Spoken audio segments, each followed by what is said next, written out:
हे भाई बड़े ध्यान से सुनो, तुम घोर पापी हो या पुण्यात्मा हो, पहली बात तुम्हें आज से चिंता छोड़ देनी है। ये हम नहीं, श्रीपाद प्रबोधानंद जी महाराज कह रहे हैं।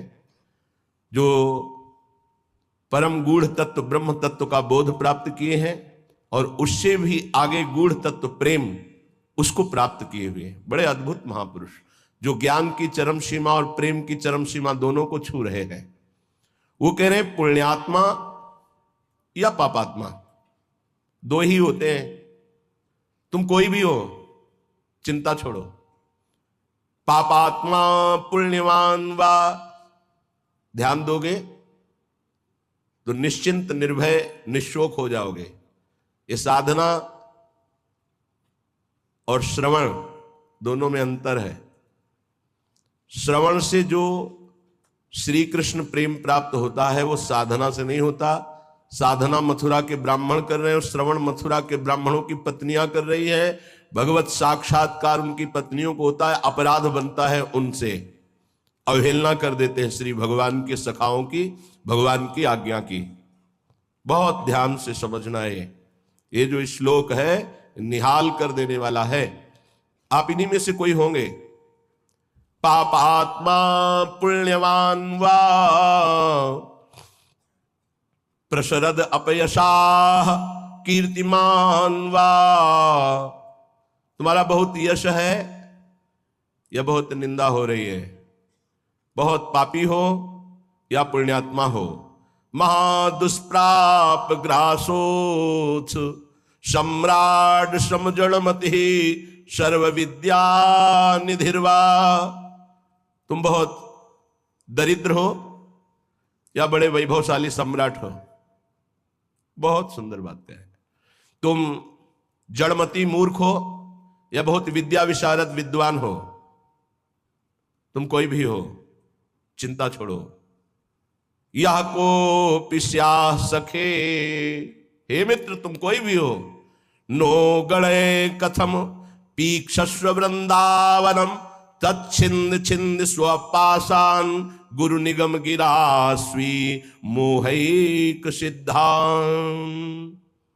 आह, तुम पापी हो पुण्यात्मा हो, तुम दरिद्र हो या बड़े सम्राट हो, कीर्तिमान हो या तुम्हारी निंदा हो रही है, तुम जड़मती हो या बहुत विद्वान शास्त्र विशारद हो, अब चिंता मत करो। तुम्हें यदि वृंदावन धाम आने को मिल गया है और तुम्हें शास्त्र के अनुसार चलने वाले रसिक सदगुरुदेव की शरणागति मिल गई है, तो छिंद छिंद स्वापाशान, अब तुम्हारे जितने बंधन सब छिन्न भिन्न हो जाएंगे, नष्ट हो जाएंगे। यहां साधन शब्द का प्रयोग नहीं किया।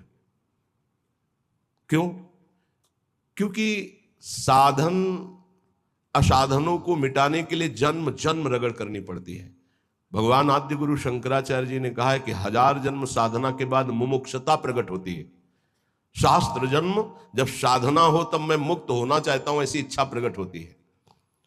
और भगवत प्रेमी महात्मा का एक क्षण का संग, तात स्वर्ग अपवर्ग सुख धरी तुला एक अंग, तूलनताय सकल मिल जो सुख लव सत्संग। अगर रसिक संत का संग मिल जाए तो मुमुक्षता नहीं, मोक्ष सुख भी एक पलड़े में रखा जाए, एक पलड़े में सत्संग का सुख, तो बोले मोक्ष हल्का हो जाता है।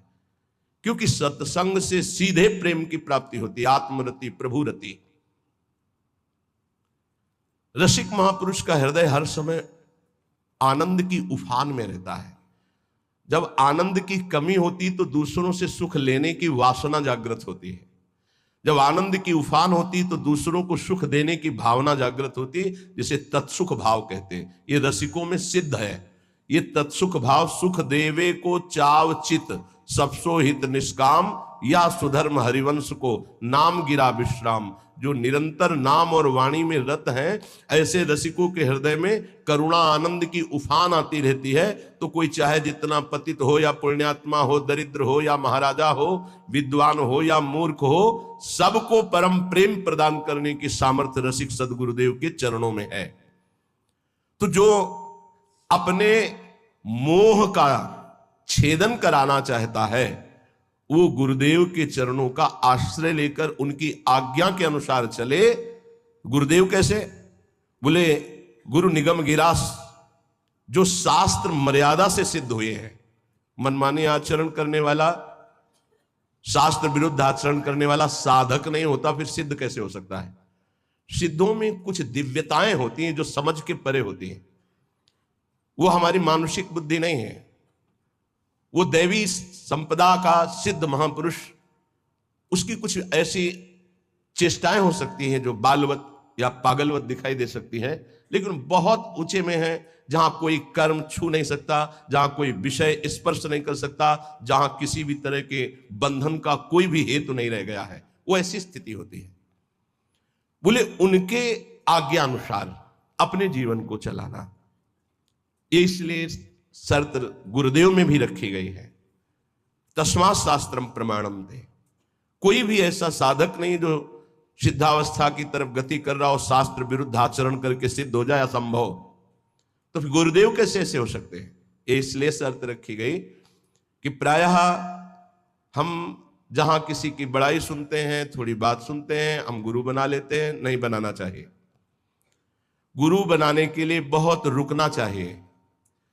वर्ष 2 वर्ष कम से कम सत्संग सुनो, किसी और से नहीं, अपने हृदय से जांचो, किसी और से नहीं, क्योंकि और की मति किस कोटि की है वो आपकी बुद्धि को भ्रष्ट भी कर सकती है, आपकी बुद्धि को फंसा भी सकती है। कैसे? उसने अपने गुरु को प्रभु माना है और वो कहेगा मेरे गुरु से बढ़कर कोई नहीं, और ऐसा है, उसका कल्याण हो जाएगा उस भाव से। लेकिन आप बौद्धिक स्तर के तर्क भी करने वाले हैं, तो आप अपनी बुद्धि से गुरु को पहचानिए।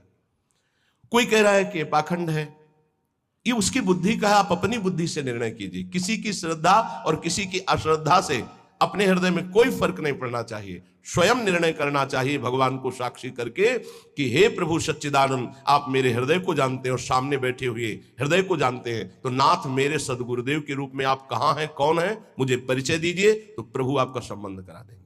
अभी एकांतिक में एक भक्त ने प्रश्न किया, बोले आपके प्रवचन सुनते हैं तो एकदम विरुद्ध गुरुजी के वचन लगते हैं, गुरुजी के वचन जब सुनते हैं तो आपके विरुद्ध लगते हैं, तो हम कहा निर्णय करो आप कि किसके वचन सत्य हैं। तो बोले जब इधर का सत्संग हम सुनते हैं तो लगता है नहीं, जीवन का लक्ष्य भगवत प्राप्ति, तो गुरु पे श्रद्धा होती है, मुझे क्या करना चाहिए। साधक फंस जाता है, उसको लगता है, वो खुद बोला, मुझको लगता है यदि मैं शास्त्र विरुद्ध चलता हूं तो जीवन बर्बाद होता है गुरु की बात मान के, और यदि आपकी बात मानता हूं तो गुरु का अपराध लगता है, क्या करूं? नहीं, डरने की जरूरत नहीं। गुरु बलि तजेऊ कंत ब्रज बनितन, भे मुद मंगलकारी। गोस्वामी तुलसीदास जी बड़े सिद्ध महापुरुष हैं। भे मुद मंगल, वो स्वयं मंगल नहीं, दूसरों का मंगल करने वाले बन गए। भगवत प्राप्ति नहीं तो जीवन का लक्ष्य क्या है? क्या लक्ष्य है? केवल विविध प्रकार के भोग विलासिता पूर्ण संसार को सत्य मानकर भोगना? नहीं नहीं नहीं, बिल्कुल भुलावा, बिल्कुल भुलावा। हमें भूल भुलैया में नहीं फंसना। कभी कभी माया के पार्षद भगवान के पार्षद का रूप रख करके आते हैं, हमें ठग करके भूल भुलैया में लगा देते हैं। नहीं, सदगुरु भगवान श्री कृष्णचंद्र जो हैं, हम उनसे प्रार्थना करें कि यदि प्रगट में गुरुदेव की जरूरत है तो आप मुझे बताओ कहां प्रकाशित हो, या तो उनसे मुझे मिला दो या उनको मेरे पास भेज दो। यदि जरूरत है तो आप ये व्यवस्था करो, मैं तो आपको गुरु मानता हूं, बस निहाल हो जाओगे। हमारी बात मान लो। श्रीपाद कह रहे हैं, रसिक सदगुरुदेव के चरणों का आश्रय लेकर स्वयं मोहिक सिद्धांत, अपने मोह का नाश कर दो, देह की प्रियता, देह के रिश्ते नातों का, तो सिद्धांत तुम्हारे अंदर सिद्धावस्था आ जाएगी। सिद्धावस्था प्रिया प्रीतम के प्रेम रस में डूबना। ये तो बताया शरणागति का श्लोक।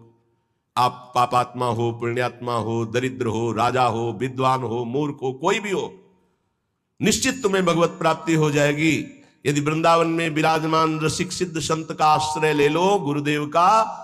पर गुरुदेव का आश्रय कैसे ले लो? बोले स्वी मोहिक सिद्धांत। मोह आश्रय में बाधा पहुंचा देता है। शरीर का मोह, परिवार का मोह, नाना प्रकार के भोगों का मोह। मोह गए बिनु राम प्रद होई न दृढ़ अनुराग। तो मोह अगर है तो गुरुदेव के चरणों में निष्ठा पूर्वक आप टिक नहीं पाएंगे, वो आपको हटा देगा। और अगर गुरुदेव की निष्ठा में टिक गए तो मोह का नाश हो जाएगा। मोह मूल बहुशूल पद, त्यागो तम अभिमान। जब तक मोह है तो संसार चक्र बना हुआ है, मोह का नाश हुआ, संसार चक्र नष्ट हुआ। अब वृंदावन की रहनी बता रहे, पहले श्लोक में शरणागति बताई, अब कह रहे कंथा कौपीन वासस तरुतल पतितै क्लिप्त वृत्ति फलाद्यै कुर्वन्न व्यर्थ वार्ताम कथमपि न वृथा चेष्टया कालयापि त्यक्त्वा सर्वाभिमानम प्रतिग्रह मटनम तुच्छ भैक्षाय कुर्वन् वृंदारण्ये निवत्स्याम्य समनुसरन् राधिकैकात्मलोकान् कौपीनवंता खलु भाग्यवंता। बड़ा भाग्यशाली होता है जो लंगोटी वाला होता है, कोई खिलवाड़ नहीं। आद्य गुरु भगवान शंकराचार्य जी का ये कौपीन का स्तोत्र है, कौपीनवंता खलु भाग्यवंता। नरसिंह मेहता का काछ वाछ मन निश्चल लाखे धनी धनी जननी तेरी रे। लंगोटी का पक्का, जबान का पक्का, मन का पक्का। तो बोले भड़ नरसैया दर्शन पावा, हमारे बड़े भाग्य जो मैं ऐसे संत के दर्शन पाऊं जो लंगोटी का पक्का, जबान का पक्का और मन का पक्का। कंथा कौपीन वासास कौपीनवंता खलु भाग्यवंता। लंगोटी का तात्पर्य होता है जितेंद्रिय, आजीवन भगवत आराधन में अपने जीवन को समर्पित करके एकमात्र परमानंद में सुख का भोक्ता, किंचन मात्र कहीं कि किसी इंद्रिय का भोक्ता नहीं। वासास परिग्रह रहित वस्त्र, साधु का जो वस्त्र है वो परिग्रह रहित होना चाहिए। परिग्रह जिस पर किसी का अधिकार नहीं। वो हरिराम व्यास जी ने कहा घूरे में से बीन चिनगटा रक्षा कीजिए सीतिन। चलो वैसा नहीं तो जो गुरु प्रदत्त वस्त्र है या जो स्वाभाविक सहज में जैसे बन जाए, याचना की वस्त्र के लिए कहीं आज्ञा नहीं है। केवल याचना भिक्षा के लिए है, अन्य याचना नहीं है। तो ठीक है, नहीं है तो कोई बात नहीं। जब हमने अपने जीवन को प्रभु के चरणों में सौंप दिया तो अब हमको इस शरीर की इज्जत की परवाह नहीं। शरीर का कोई, ये तो प्रभु को समर्पित वस्तु है, वो जैसे रखें, जैसे प्रभु हमें रखे। हमारी याचना नहीं होनी चाहिए।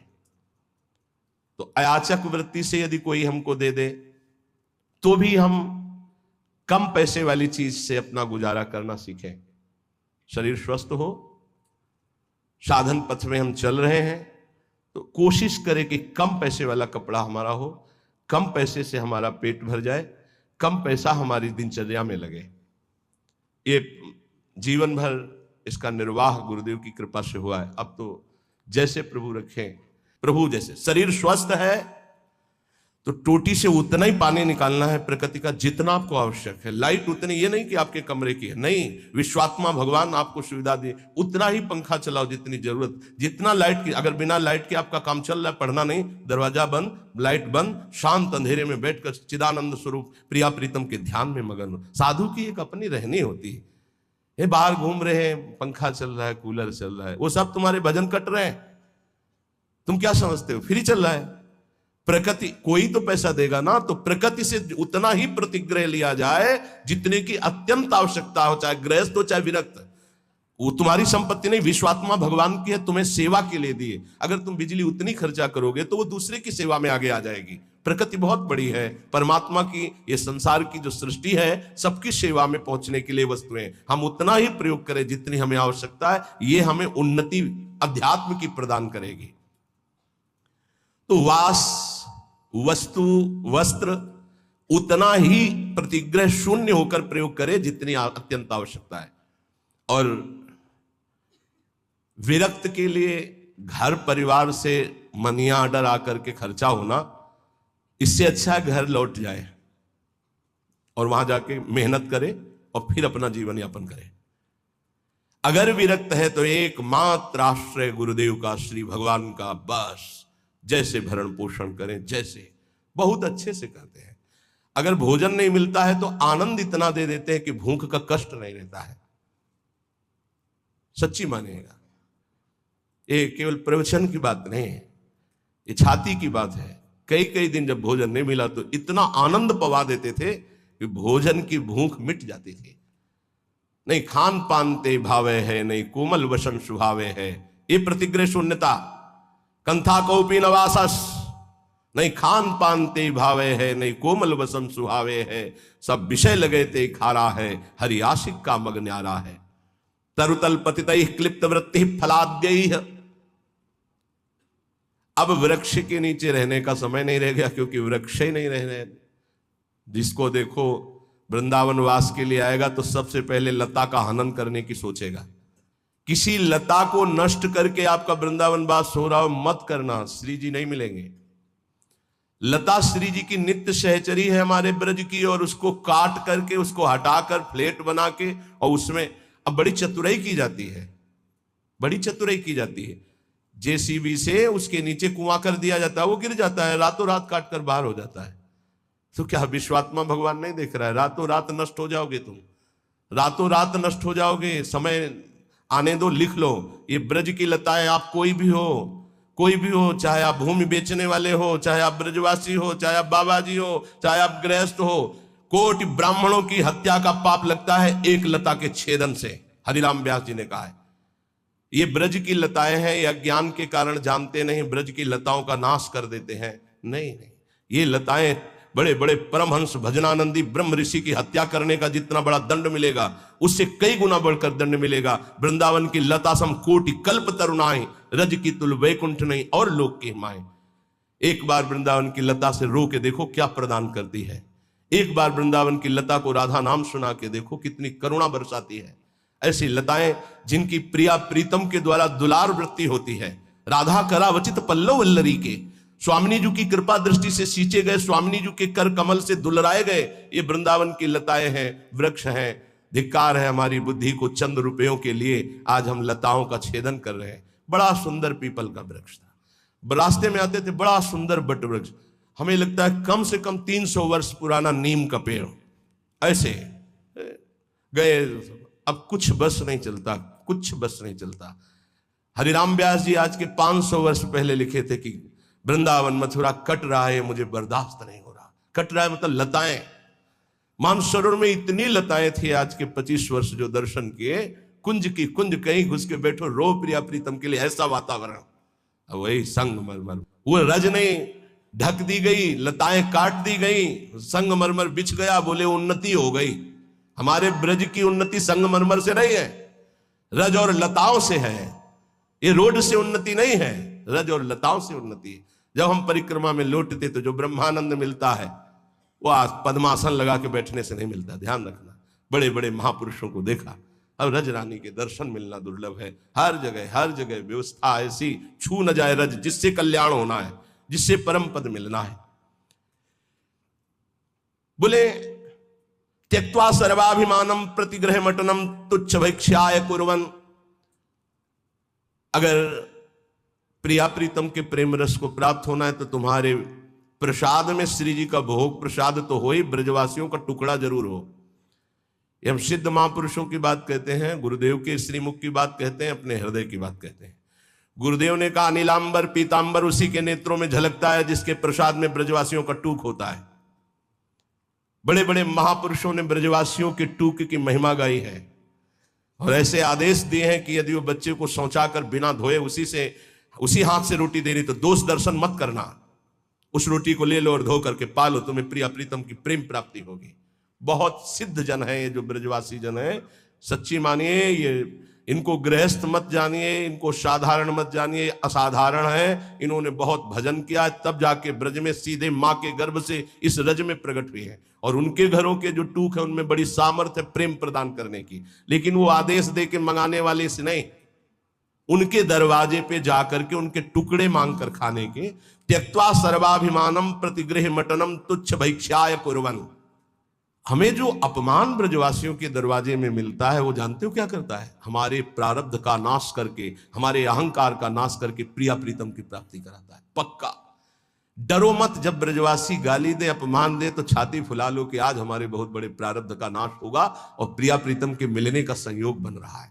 बात हमारी मान लीजिए, पक्की बात आपसे कह रहे हैं। त्यक्त्वा सर्वाभिमानम प्रतिगृह मटनम तुच्छ भैक्ष्याय कुर्वन्। कुछ लोग ये शब्द सुनकर, जैसे हितधाम में भी वृंदावन महिमामृत की चर्चा, तो ब्रजवासी के पास जो है अपने कि देखो हमारे पास सब कुछ है, आदेश हुआ है कि भिक्षा ले, तो पहले ये दिखा के सम्मान प्रीता चाहना, ऐसा नहीं। त्यक्त्वा सर्वाभिमानम प्रतिग्रह मटनम तुच्छ भैक्षाय कुरुन, अपने को तुच्छ समझकर सब अभिमान त्याग कर ब्रजवासियों के प्रत्येक दरवाजे पर जाकर राधे श्याम, प्रत्येक दरवाजे का मतलब आज इन 5 घरों में तो कल उन 5 घरों में नहीं, दूसरे 5 घरों में परिचय न बनने पावे। तुच्छ भैक्षाय कुर्वन, कुर्वन न व्यर्थ वार्ताम, कभी बेकार 1 मिनट भी न जाने पावे। कथमपि न वृथा चेष्टया कालयापि, कोई भी 1 मिनट व्यर्थ के कार्यों में न जाने पावे। भिक्षान्न पाना, लंगोटी वाला बनना अर्थात जितेंद्रीय भाव रखना, वास और वस्त्र की याचना न करना, प्रभु जैसे जहां रखें वैसी व्यवस्था में रहना, उदर पोषण में भिक्षान्न जरूर होना चाहिए ब्रजवासियों का। और वो टूक अभिमान रहित होकर जो मांगा गया है, तो वृंदारण्ये निवत्स्याम मनुशरन राधिकैकात्मलोकान, वो वृंदावन में प्रिय प्रेमियों का अनुसरण करते हुए श्री किशोरी जी को अपने हृदय में देखता है। पहले साक्षात्कार यहां होता है किशोरी जी का। श्री राधिका स्फुरत में हृदयकेल सिंधु, श्री राधिका स्फुरत में हृदयकेल सिंधु, नारायण या गौर श्याम को हृदय निकुंज बस पहले इस निकुंज में दर्शन, फिर जब आंख तब दिखाई देता है बाहर, पहले अंदर, अंदर के नेत्र हृदय के नेत्रों में पहले प्रियालाल का साक्षात्कार होता है, तो वही हृदय के नेत्र बाह्य नेत्रों में प्रकाशित होते हैं, तो जिधर देखता है जुगल जोरी का साक्षात्कार होता है। श्रीपाद प्रबोधानंद जी कह रहे हैं जो इस तरह से श्री वृंदावन धाम का आश्रय शरणागति और रहनी से वास स्वीकार करता है, उसे बहुत शीघ्र प्रिया प्रीतम के प्रेम रस